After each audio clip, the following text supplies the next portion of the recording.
पिछले 15 सालों से इंडिया के मिडिल क्लास के हाल बहुत ही बुरे हैं। लगभग 50 से 60% इंडियन मिडिल क्लास की इनकम पिछले 15 सालों से बढ़ी ही नहीं है। और सिर्फ इतना ही नहीं, high cost of living, poor access to health और अच्छी एजुकेशन और ट्रांसपोर्टेशन नहीं मिलना भी मिडिल क्लास की परेशानियों का सबसे बड़ा कारण रहा है। और तो और देश का मिडिल क्लास, जिसे हमारे देश की बैकबोन कहा जाता है, उसे और भी बुरी तरीके से निचोड़ा जा रहा है। और इन सभी बातों से अनजान बनते हुए एक मिडिल क्लास आदमी अपनी लाइफ ऐसे जीता है जिससे उसके पास पैसों का अनलिमिटेड भंडार हो और वो पैसों का कुछ ऐसा यूज करता है या कह लो ऐसी गलतियां करता है जहां से अर्ली रिटायरमेंट और फाइनेंशियली फ्री फ्यूचर उसके लिए मात्र एक सपना सा रह जाता है। वॉरेन बफेट कहते हैं, risk comes from not knowing what you are doing. और यही रीजन है कि मोस्टली मिडिल क्लास फैमिली की 3 से 4 जनरेशन मिडिल क्लास ही रह जाती है, क्योंकि वो सेम मिस्टेक और सेम डायरेक्शन फॉलो करते हैं, वो भी बिना कुछ सोचे समझे। और शायद आप भी वही सेम गलतियां कर रहे हो, जिसमें सबसे पहली गलती आती है, गलती नंबर 1, शो ऑफ। हम सभी के अंदर कहीं ना कहीं वो सेंस ऑफ प्राउड है कि यार इसने मुझसे पहले गाड़ी कैसे ले ली, या फिर ये गोवा कैसे चला गया, इसकी शादी कैसे हो गई। और जैसे ही हमारे अंदर ये सेंस ऑफ कंपैरिजन आता है, तभी हमारी जेब से होता है खर्चा। और ऐसा खर्चा जो बैंक बैलेंस भले ही 0 कर दे, पर आपको पूरी इज्जत मिलनी चाहिए। दुनिया में 90% लोग बेमतलब का खर्चा करते हैं, और वो भी ऐसे लोगों को दिखाने के लिए जिनसे उनका कोई मतलब ही नहीं है। एंड बिलीव मी, बर्बाद होने की लिस्ट में ये गलती सबसे टॉप पर आती है। फेमस ऑथर डेव रामसे, जो एक फाइनेंशियल एक्सपर्ट और बेस्ट सेलिंग ऑथर है, उन्होंने अपनी book the total money makeover में बताया है कि उनकी लाइफ में एक ऐसा टाइम आया था जब वो पूरी तरीके से कर्जे में डूब चुके थे और उनके पास रहने के लिए घर तक नहीं था। और इसका सबसे बड़ा रीजन था दूसरों की देखा देखी खर्चा करना। डेव ने अपने कलीग्स को घर बदलते हुए देखा तो उन्होंने भी दूसरा घर ले लिया। उनके कलीग्स ने फैंसी कार ली तो डेव ने भी ले ली, ताकि सेम इज्जत बनी रहे। इसलिए लग्जरी टूर्स और पार्टीज भी करी। और ये सब करने के लिए पैसा तो लिमिटेड था, इसलिए सहारा लिया क्रेडिट का। और इज्जत पाने के चक्कर में दिवालिया होने की नौबत आ गई। ठीक इसी तरह हम लोग भी सिर्फ दूसरों को दिखाने के लिए, अपने आप को सुपीरियर बताने के लिए स्टेटस गेम खेलते हैं। इस चक्कर में 30,000 की सैलरी वाला इंसान भी खर्चे 60 से 70,000 तक के कर देता है। वो 30,000 की औकात को लाखों में दिखाने का प्रयास करता है। इससे होता ये है कि लोग आपसे उसी टाइप की एक्सपेक्टेशन बना लेते हैं, और जैसे ही जॉब से रिलेटेड कुछ भी ऊपर नीचे होता है, तब सारा स्टेटस धरा का धरा रह जाता है। इसलिए सैलरी से स्टेटस खरीदने की कोशिश मत करो, बल्कि उनको सही तरीके से बजट करके अपना स्टेटस बिल्ड करो। गलती नंबर 2,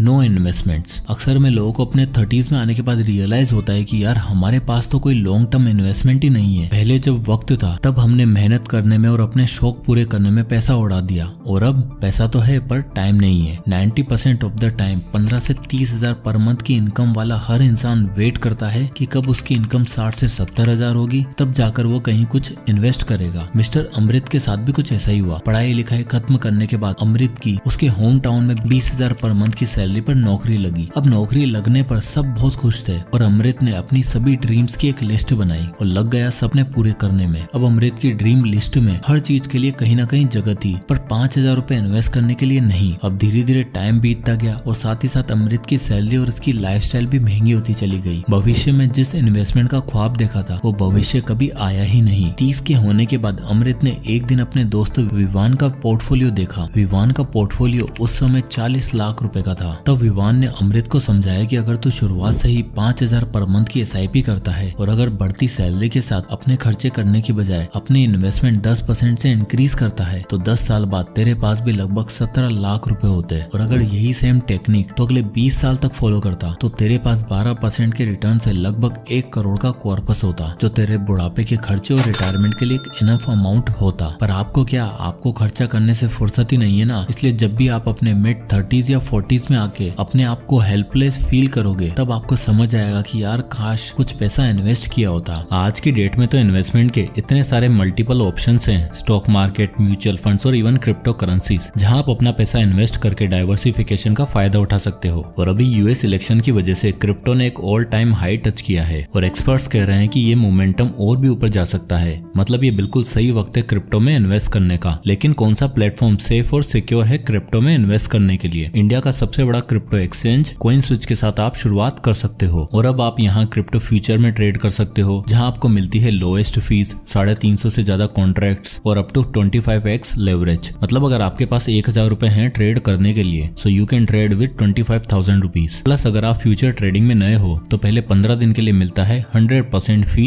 रिबेट, मतलब आप अपनी फीस सेव करोगे। CoinSwitch financial intelligence unit of India से रिकॉग्नाइज्ड है, और 2 करोड़ से ज्यादा यूजर्स ने इस प्लेटफॉर्म पर अपना ट्रस्ट दिखाया गया है। और एक और जबरदस्त फीचर है स्मार्ट इन्वेस्टमेंट। आपको बस अपना पैसा इन्वेस्ट करना है और ये ऑटोमेटिकली ग्रो होगा अश्योर्ड प्रॉफिट के साथ, और आप सोते सोते भी पैसा कमा सकते हो। मैंने डिस्क्रिप्शन में लिंक दिया है, अभी डाउनलोड करो। और सबसे अमेजिंग बात, कॉइन स्विच अब दे रहा है 1% कैशबैक और पहले 30 दिन के लिए 0 ट्रेडिंग फीस। और कॉइन स्विच पर प्रूफ ऑफ रिजर्व भी मेंटेन किया जाता है। टोटल कस्टमर होल्डिंग है 2774 करोड़ और टोटल कॉइन स्विच होल्डिंग है 3497 करोड़। तो ये दिखाता है उनकी स्ट्रॉन्ग फाइनेंशियल हेल्थ को। लिंक डिस्क्रिप्शन और पिन्ड कमेंट में है, अभी डाउनलोड कीजिए। मिस्टेक नंबर 3, योलो एटीट्यूड यानी ओवर स्पेंडिंग। क्या आपको याद है आज से 10 साल पहले आपने ऐसा कहीं शब्द सुना हो योलो? वेल, इस योलो का मतलब है यू ओनली लिव वंस, यानी आप एक बार ही जियोगे, इसलिए जो करना है अभी कर लो, जो चाहिए अभी ले लो, जहाँ जाना है अभी चले जाओ और जो खर्चा करना है अभी कर दो। यानी कुल मिलाकर आज में जीने के लिए फ्यूचर को सेक्रीफाइस करो और जितना पैसा है सब खर्च कर दो। इंस्टाग्राम और सोशल मीडिया के इस जमाने में लोगों को ये योलो वर्ड तो सिखा दिया पर ओवर स्पेंडिंग न करने की नॉलेज नहीं दी। इसलिए आज भी लोग सिर्फ छोटे मोटे एक्सपीरियंस के लिए और सोशल मीडिया पर अपनी प्रेजेंस दिखाने के लिए दिलजीत के टूर की 9,000 रुपए की टिकट के लिए 84,000 रुपए भी आराम से दे देते हैं, जैसा कि इस रिपोर्ट में आप देख सकते हो। दरअसल ये पूरा फ्लेक्स कल्चर जो बनाया गया है वो पुअर और मिडिल क्लास लोगों के लिए बनाया गया था। उनको सपने बेचकर पैसा कमाने का ये तरीका आज कई हद तक कामयाब भी हो रहा है, क्योंकि आज का मिडिल क्लास अपना पैसा ऐसी चीजों पर खर्च कर रहा है जिसकी वैल्यू टाइम के साथ घटती जा रही है। उल्टा ऐसी चीजों को खरीदने के लिए वो EMI का सहारा ले रहा है, उस पर इंटरेस्ट पे कर रहा है, ये जानते हुए भी जो चीज उसके पास है वो एक डेप्रिशिएटिंग एसेट है। एग्जाम्पल के लिए एक नॉर्मल कार अपने पहले 5 सालों में लगभग 50 से 60% तक डेप्रिशिएट हो जाती है। और आप देख ही सकते हो कि 8 लाख की एक गाड़ी खरीदने के लिए लोन पर कितनी EMI देनी पड़ती है, 16,000 रुपए पर मंथ। ऊपर से पेट्रोल, सर्विस टैक्स और मेंटेनेंस का खर्चा मिलाकर 20,000 पर मंथ मान ही लो। अब एक 35-40,000 पर मंथ सैलरी वाला एक इंसान अगर 20,000 सिर्फ गाड़ी में खर्च कर रहा है जो 5 साल बाद आधे दाम पर भी नहीं बिकेगी, तो ये कैसा योलो एटीट्यूड है आप ही बताओ। चलो बजट की गाड़ी लेना समझ में आता है, क्योंकि कार आजकल लग्जरी ना रहकर नेसेसिटी बन गई है, लेकिन बजट के बाहर जाकर महंगी गाड़ी खरीदना ये कहाँ की समझदारी है। Mistake number 4,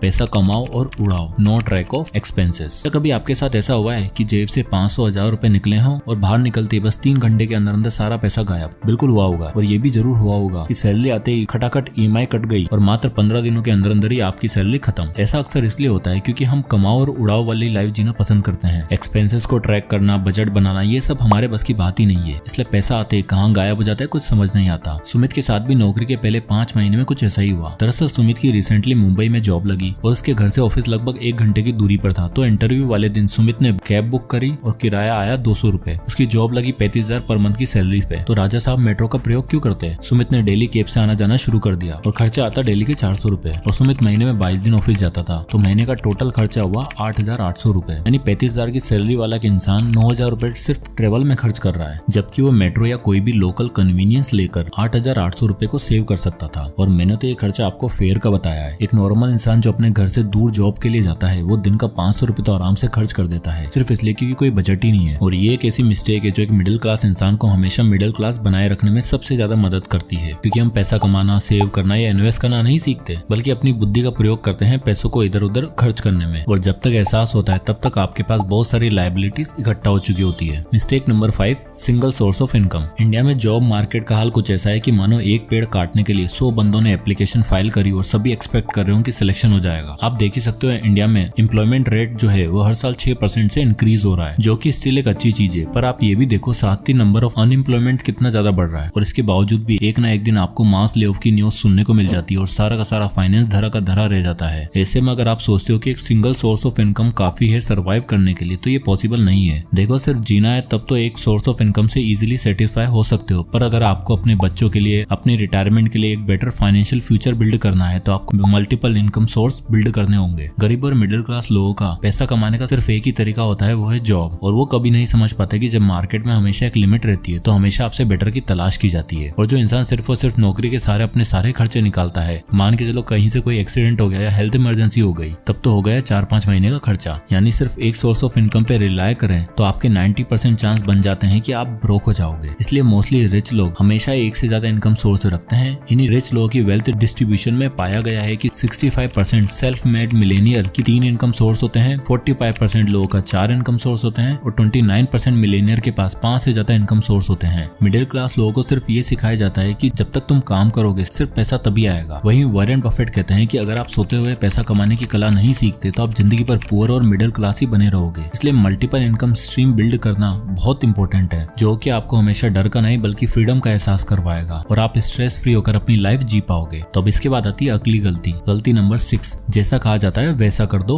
no taxation knowledge. तो जैसा मैंने आपको वीडियो की स्टार्टिंग में भी बताया कि इस देश का मिडिल क्लास स्कूल का वो आदर्शवादी बच्चा है जिससे जो बोलो, जितना काम बोलो, जितना होमवर्क बोलो सब कर देता है। इनफैक्ट स्कूल के बाकी बच्चों का भी काम कर देता है, पर सबसे ज्यादा लगती है उसी की। ठीक उसी तरह देश का मिडिल क्लास से बोला जाता है कि पैसा कमाओ, उस पर टैक्स भरो, सामान खरीदना है तो उस पर भी टैक्स भरो, कोई मेडिकल सर्विस चाहिए तो उस पर भी टैक्स भरो, बिजली का बिल दो, पानी का बिल दो, प्रॉपर्टी टैक्स दो, रेंट दो। ये सारी चीजें वो चुपचाप मानकर कर देता है और बदले में क्या मिलता है? पावर कट, टूटे फूटे हाईवे, बेकार सरकारी स्कूल और मेडिकल सर्विस, और कुछ काम करवाना हो तो गवर्नमेंट ऑफिस के चक्कर। टाइम्स ऑफ इंडिया की इस रिपोर्ट के अकॉर्डिंग इंडिया दुनिया की 91 कंट्रीज में से 6 नंबर पर है जहां सबसे ज्यादा टैक्स रिजीम है। और यहाँ पर एक मिडिल क्लास इंसान को अपनी टोटल इनकम पे लगभग 30% का इनकम टैक्स पे करना होता है। वहीं अगर दुनिया की बाकी कंट्रीज में देखा जाए तो मात्र 10 से 12% का टैक्स पे करना होता है। और अगर दुनिया की टॉप कंट्रीज जैसे यूएस, चाइना, सिंगापुर और जर्मनी की बात की जाए तो यहाँ इंडिया से काफी ज्यादा टैक्स है। पर यहाँ आपको टॉप क्वालिटी की गवर्नमेंट हेल्थ केयर, एजुकेशन और अनएम्प्लॉयमेंट बेनिफिट मिलते हैं। क्या इंडिया में ये सब है?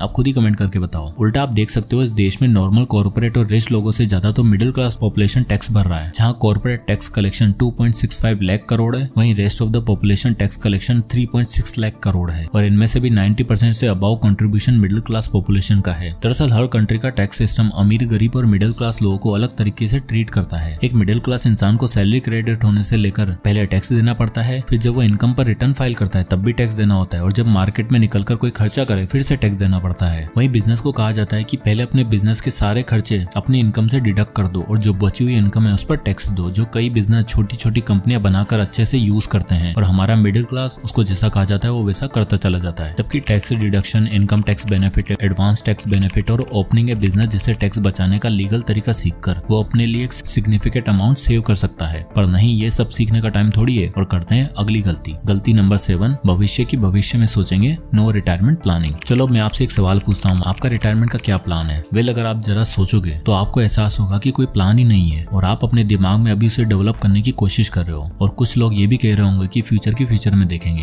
या सिर्फ आपका ही नहीं बल्कि मोस्ट ऑफ द इंडियंस को ये पता ही नहीं है कि रिटायरमेंट प्लान नाम की कोई चीज भी होती है। इनके लिए रिटायरमेंट का मतलब है काम से छुटकारा और पेंशन एंजॉय करना, जबकि ट्रू रिटायरमेंट का मतलब है एसेट बिल्ड करना, एक पैसिव इनकम सोर्स बिल्ड करना, इन्वेस्टमेंट करना, जिससे आपको रिटायरमेंट के बाद भी मंथली इनकम मिलती रहे और आपके छोटे मोटे खर्चे आराम से निकल सके, जिसके लिए आपके पास होनी चाहिए इन्वेस्टमेंट। और यहाँ मैं आपके बैंक बैलेंस की बात नहीं कर रहा बल्कि ऐसी इन्वेस्टमेंट की बात कर रहा हूँ जो आपको पर मंथ एक रेगुलर इनकम सोर्स भी दे, जैसे कि रियल एस्टेट इन्वेस्टमेंट। इंडिया में अगर आपको ट्रू सेंस में फाइनेंशियली फ्री होना है तो आपके पास कोई रियल एस्टेट प्रॉपर्टी होनी चाहिए जो आपको रेंटल इनकम और कैपिटल एप्रिसिएशन, ये 2 तरह के बेनिफिट दे। रियल एस्टेट के अलावा कोई इन्वेस्टमेंट आपको फाइनेंशियली फ्री बना सकता है तो वो है इंडिया की टॉप 50 कंपनी यानी निफ्टी 50 इंडेक्स फंड, जिसने पिछले कुछ सालों में 12 से 13% का एवरेज रिटर्न दिया है। ऐसे में अगर आपको अपनी रिटायरमेंट के लिए 1 करोड़ रुपए चाहिए तो आपको हर महीने 25,000 रुपए अगले 20 साल तक इन्वेस्ट करने होंगे, जिसमें 6% इन्फ्लेशन एडजस्ट करने के बावजूद आपकी वैल्यू होगी 1 करोड़ 10 लाख रुपए, जो रिटायरमेंट के लिए एक बेस्ट अमाउंट है। तो अपनी कमाई के साथ अगर आप अपने पैसों को सही से मैनेज करोगे, इन्वेस्टमेंट करोगे और स्पेंडिंग की आदत को छोड़ दोगे और मल्टीपल इनकम सोर्स को बिल्ड करने पर ध्यान दोगे तो आप मिडिल क्लास होते हुए भी फाइनेंशियली फ्री लाइफस्टाइल जी पाओगे। और अगर हाँ, आप क्रिप्टो में इन्वेस्ट करना चाहते हैं तो कॉइन स्विच का लिंक आपको डिस्क्रिप्शन में मिल जाएगा, आप वहां से जाकर ये ऐप डाउनलोड कर सकते हैं। तो मिलते हैं नेक्स्ट वीडियो में, तब तक के लिए जय हिंद।